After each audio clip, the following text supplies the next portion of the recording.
A lot of sellers think that it's simple. You list your home, you get offers, done. Well, when in reality, the strategy behind pricing, preparation, and negotiation can mean the difference of tens or even hundreds of thousands of dollars. Welcome to RE Radar. I'm your host and realtor, Nathan Mathisen. And if you're new here, what this is a space for real estate education. Whether you're buying, selling, or just trying to understand how this all works, this is the spot for you. Today, I'm going to be walking you through the full home selling process, from the moment you decide to sell all the way to closing and handing those keys off to the new buyers. Now, starting off here, let's look a little bit with the big picture. At a high level, the selling process kind of breaks down into a few different phases. First, you've got the pre-listing prep. Then you've got the pricing strategy, launching of the listing. You've got on-market activity and negotiations, and then getting under contract to closing. Now let's go step by step here, starting, of course, with that pre-listing prep stage. So once you decide to sell your home, what's next? Well, the first move is simple. You're going to want to connect with a real estate agent. Maybe it's someone you've already worked with or someone you already know and trust, or you want to start interviewing agents, as this is really where the process is just going to begin. From there, you're going to move into that actual prep. And this, of course, well, it looks different for every single home because, again, like I talk about all the time, every home is different. Now, one of the first questions you're going to need to answer is, am I willing to put money into this home in order to get more out of it when it sells? And this is situational dependent. Now, if so, how much money? As those decisions are going to drive everything in this prep stage. Now, I have done some full episodes on what improvements matter most, so I won't go too deep here, but a quick little checklist on some high impact, lower cost items because, well, let's face it, everything costs an arm and a leg here in Seattle. So one of the first things I always touch on is flooring condition, whether that be getting your hardwoods refinished or replacing the floor. Then you've got the neutral, clean paint you're going to want. And then you've got landscape and raising the curb appeal of your home from when the buyers first show up. Those three things, the floor, the paint, and that instant curb appeal, are going to help when a buyer first shows up to the house. They're going to like the overall look of the home more so than if you've got floors that are beat to death and you've got the most bold, wild paint and the front entrance of your home has cobwebs and just is overgrown and looks messy. A buyer's not going to like that. Now, of course, every home is different. So if you do have an older home, maybe a completely just outdated 1930s home, your list of potential upgrades, it could be much longer. This is where you're going to want to lean on that real estate agent who's the expert for guidance on what's actually worth doing and what's just going to be a waste of money and not get you any return. For example, one of the things, major systems, they matter.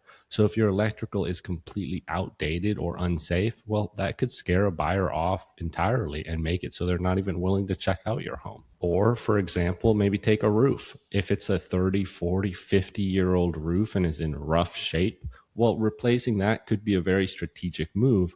Otherwise, buyers, they might just pass because that's going to be a high-cost item for someone who's putting a lot of money into buying a home. Or they're going to end up trying to really beat you down in negotiations and get that price lowered to account for the idea of them needing to put $20,000, $25,000 into a new roof. So again, there's not one size fits all answer here. This is all strategy based on your specific home and your situation, but those are some general tips right there. Now, another decision during that prep is whether to do a pre-inspection and sewer scope. There are, of course, like everything in life, pros and cons to doing this. Some of the pros for doing an inspection and sewer scope would be you're going to identify issues early so then you can fix them, or you could at least price accordingly with knowledge of that. Buyers, they might then feel more confident submitting offers, having that in their hands before writing offers. Now the cons, well, it's just more money you're going to have to spend up front. And then, of course, if you uncover some issues, you're going to have to disclose them. And that second point is key because, well, if you didn't know about those issues, then of course you wouldn't be disclosing them. But since you do now know about them due to the inspection, you are legally required to disclose them to any potential buyers. So again, this is situationally dependent. Strong market, maybe buyers waive inspections anyway. Slower market, a pre-inspection could help you stand out and help buyers feel confident with making offers on your home. Now let's talk about the next step. So once the home is physically ready, you move into that presentation stage of the planning part. So first off, you're going to want to do a deep cleaning, ideally after you've moved out. As well, if you're going to be living in the home, it's just automatically going to make it more difficult to sell. So it's best if it's vacant. Then you've got the staging. And I strongly recommend, if the home is a vacant home, that you do staging, because empty homes, they feel cold. Staged homes, they feel livable. Buyers can actually picture themselves there, and that matters and will make it so that they have an easier time purchasing the home, easier time writing that contract up with the idea of being able to feel comfortable in that space. Now, staging, though, of course, it costs money.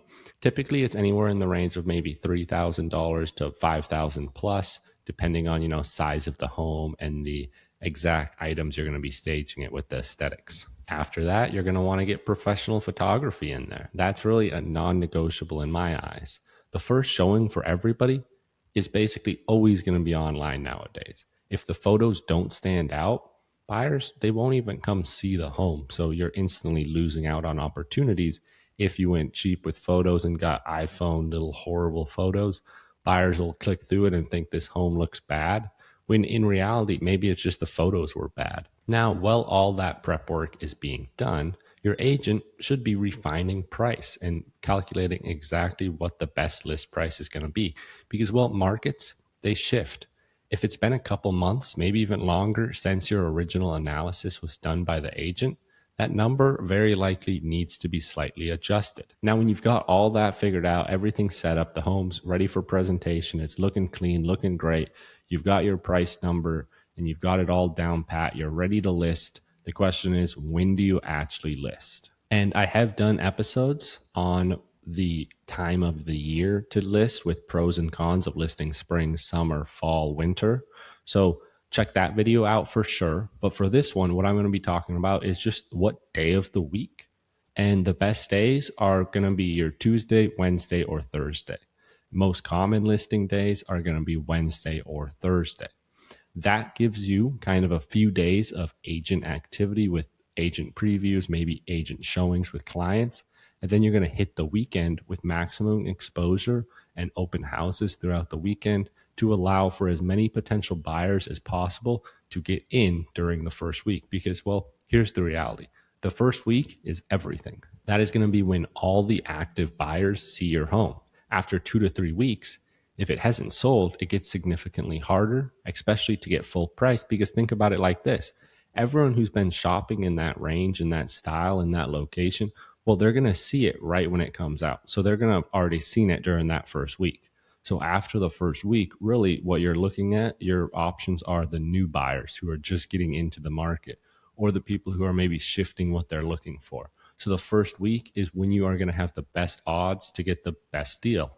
And that's why you're going to just want everything dialed in and looking crisp and clean from the get-go.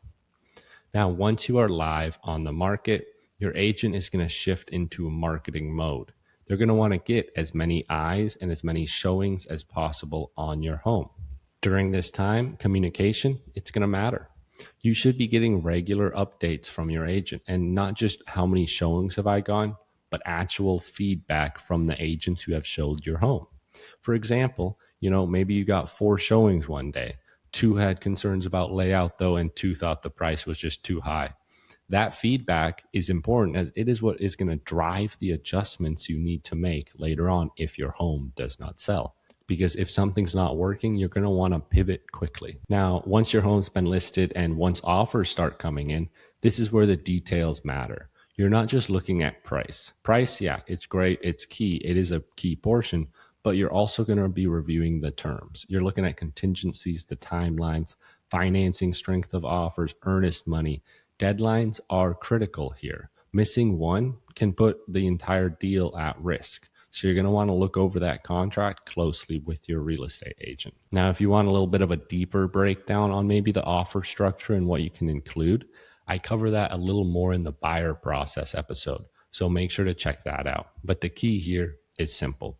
Don't just chase the highest price number.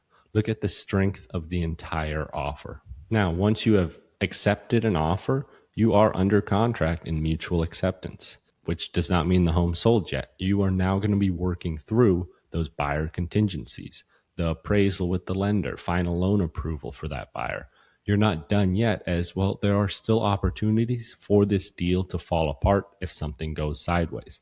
And typically, it might be a 30-day closing time frame from when you have gone into mutual acceptance with a buyer to when your home is officially closing and being sold to that new buyer. But if everything stays on track during that window, you'll be moving towards closing. And when you get there, then it's going to be about signing documents, final walkthroughs for the buyer, and then recording with the county. And once it records, boom, bam, wham, it's official. Now, that's kind of the loose, general, full selling process. The biggest mistake sellers will make is underestimating that prep work. This isn't something that you can decide on Monday and execute perfectly by Friday. Can you list that fast? Well, sure. Will it give you the best results? Probably not. If you want top dollar, it takes planning and strategy. Now, if you've got any questions or want a personalized game plan, reach out anytime. I'm always happy to help. But until then, this has been RE Radar. I'm Nathan Mathisen.